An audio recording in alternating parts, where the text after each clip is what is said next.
எல்லாருக்கும் வணக்கம். 2024 T20 world cup super 8 போயிட்டு இருக்கு. இந்த சூப்பர் 8ல 2 குரூப்பா பிரிக்கப்பட்டிருக்கு. Group 1, group 2. இந்த 8 டீம்ஸ்ல 4 டீம் செமிஃபைனல் போயிடுவாங்க. அந்த 4 டீம்ஸ் யாருன்றத கேள்வியே. இப்ப குரூப் 1 பொறுத்த வரைக்கும் இந்தியா, ஆஸ்திரேலியா, பங்களாதேஷ், ஆப்கானிஸ்தான் இருக்காங்க.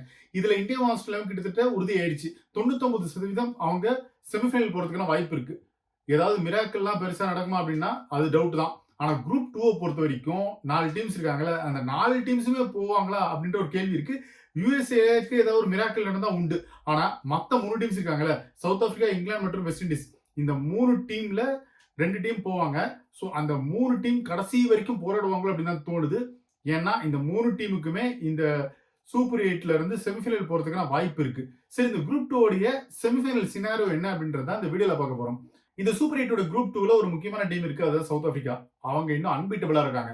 அவங்க இங்கிலாந்துக்கு எதிரான மேட்ச்ல ஜெயிச்சது மூலமா செமிஃபைனலுக்கான வாய்ப்பு கொஞ்சம் பிரகாசமா இருக்கு. ஆனாலும் அது சவுத் ஆப்பிரிக்கா வச்சே ஏதாவது ஒரு நாக் அவுட் பண்றதுக்கான வாய்ப்பு இருக்கு அப்படின்னா இங்கேயும் இருக்கு. வெஸ்ட் இண்டீஸ் மற்றும் இங்கிலாந்து நினைச்சா அவங்களால நாக் அவுட் பண்ண முடியும். ஏன் யுஎஸ்ஏ உடைய வெற்றி தோல்விக்கு ஏத்த மாதிரி கூட சவுத் ஆப்பிரிக்கா வெளில போறதுக்கான வாய்ப்பு இருக்கு. இப்ப சூப்பர் 8ல குரூப் 2ல சவுத் ஆப்பிரிக்கா தான் டாப்ல இருக்காங்க. ஒரு பிளஸ் பாயிண்ட் அவங்களுடைய நெட் ரன் ரேட். அவங்களுடைய நெட் ரன் ரேட் இப்போ 0.625 பிளஸ்ல இருக்கு. அதே மாதிரி வெஸ்ட் இண்டீஸ் இந்த சூப்பர் 8ல 2வது இடத்துல இருக்காங்க. யுஎஸ்ஏக்கு எதிரான மேட்ச்ல ஜெயிச்சது மூலமா அவங்களுடைய வாய்ப்பு நல்லா தான் இருக்கு. இன்னொரு முக்கியமான விஷயம், இங்கிலாந்துக்கும் வெஸ்ட் இண்டீஸ்க்கும் ஒரே வித்தியாசம் என்னன்னா அந்த நெட் ரன் ரேட் தான். வெஸ்ட் இண்டீஸ் கிட்ட நெட் ரன் ரேட் நல்லாவே இருக்கு. வெஸ்ட் இண்டீஸ் இங்கிலாந்து ஒரு மேட்ச் தோத்துருக்காங்க, ஒரு மேட்ச் ஜெயிச்சிருக்காங்க. வெஸ்ட் இண்டீஸோட நெட் ரன் ரேட் 1.814ல இருக்கு. இங்கிலாந்தோட நெட் ரன் ரேட் 0.412ல இருக்கு. சரி, இப்ப 4 டீம் உடைய செமிஃபைனல் வாய்ப்பு பார்த்துக்கலாம். முதல்ல வருது சவுத் ஆப்பிரிக்கா. அவங்க இன்னும் ஒரு மேட்ச் ஆடணும், அது வெஸ்ட் இண்டீஸ் கூட. வெஸ்ட் இண்டீஸ் கூட சவுத் ஆப்பிரிக்கா ஜெயிச்சிட்டாங்கன்னா பிரச்சனையே கிடையாது. ஆனா வெஸ்ட் இண்டீஸ்க்கு எதிரான மேட்ச்ல சவுத் ஆப்பிரிக்கா தோத்துட்டாங்கன்னா அப்போ வெஸ்ட் இண்டீஸ்க்கு இங்கிலாந்துக்கு இடையே நெட் ரன் ரேட் அடிப்படையில் ஒரு போட்டி நடக்கும். அங்க 2 பேருக்குமே நல்ல வாய்ப்பு இருக்கு. இப்போ இங்கிலாந்துடைய கடைசி மேட்ச் யுஎஸ்ஏக்கு எதிராக நடக்குது.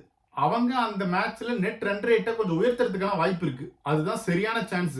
ஒருவேளை இங்கிலாந்து அந்த மேட்ச்ல ஜெயிச்சு நெட் ரன் ரேட் கொஞ்சம் அதிகமாயிட்டாங்கன்னா சவுத் ஆப்பிரிக்காவோட ஜாஸ்தி ஆயிடுவாங்க.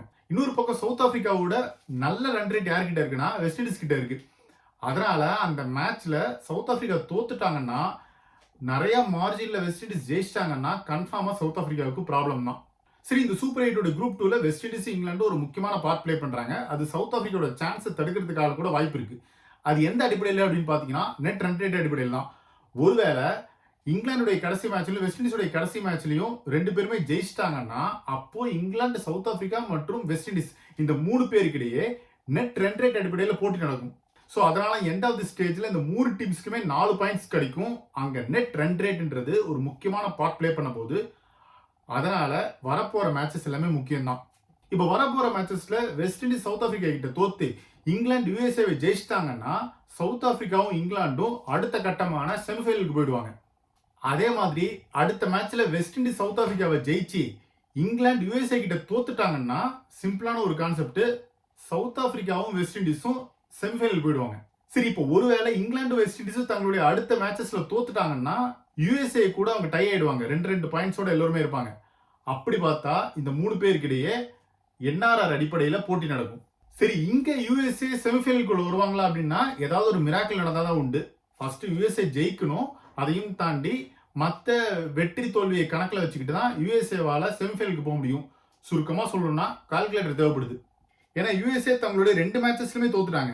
இப்போ அவங்க அடுத்த மேட்ச்ல இங்கிலாண்டை 80 ரன்ஸ் வித்தியாசத்துல ஜெயிச்சாகணும். அதே மாதிரி சவுத் ஆப்பிரிக்கா வெஸ்ட் இண்டீஸை 67 ரன்கள் வித்தியாசத்துல தோக்கடிக்கணும்.